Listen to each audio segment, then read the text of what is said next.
Rowdy hero Vijay Deverakonda heroine Rashmika craze గురించి అందరికీ తెలిసిందే. టాలీవుడ్ లో ఈ ఇద్దరిది హాట్ పేర్. కానీ గత కొన్నాళ్ళుగా ఈ ఇద్దరు కలిసి నటించడం లేదు. Deverakonda next solid lineup set చేసుకున్నాడు. దీంతో ఈ కొత్త సినిమాలో ఏదో ఒక దాంట్లో రష్మికతో జోడీ కట్టబోతున్నట్లుగా వార్తలు వచ్చాయి. ఇప్పుడు ఈ క్రేజీ పేర్ ఫిక్స్ అయిపోయింది. ప్రస్తుతం గౌతమ్ తిన్ననూరి దర్శకత్వంలో స్పై థ్రిల్లర్ గా కింగ్డమ్ అనే సినిమా చేస్తున్నాడు విజయ్. ఈ సినిమా చిత్రీకరణ శరవేగంగా జరుగుతుంది. ఈ సినిమా తర్వాత రౌడీ 2 సినిమాలు లాక్ అయ్యాయి.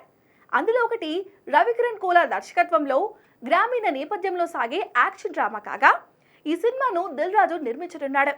ఇక దీంతో పాటు మైత్రి మూవీ మేకర్స్ సంస్థలో రాహుల్ సంకృత్యన్ దర్శకుడిగా ఓ సినిమా చేయబోతున్నాడు విజయ్.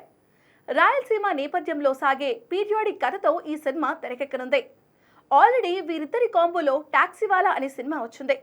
దీంతో ఈ సినిమాపై మంచి అంచనాలు నెలకొన్నాయి. తాజాగా ఈ సినిమాలో హీరోయిన్ గా national crush Rashmika Mandanna confirm అయ్యింది. దర్శకుడు అలాగే నిర్మాణ సంస్థ మైత్రి మూవీ మేకర్స్ ఈ విషయంలో సోషల్ మీడియాలో హింట్ ఇచ్చారు. అఫీషియల్ అనౌన్స్మెంట్ రావడం ఒకటే పెండింగ్ అని అంటున్నారు.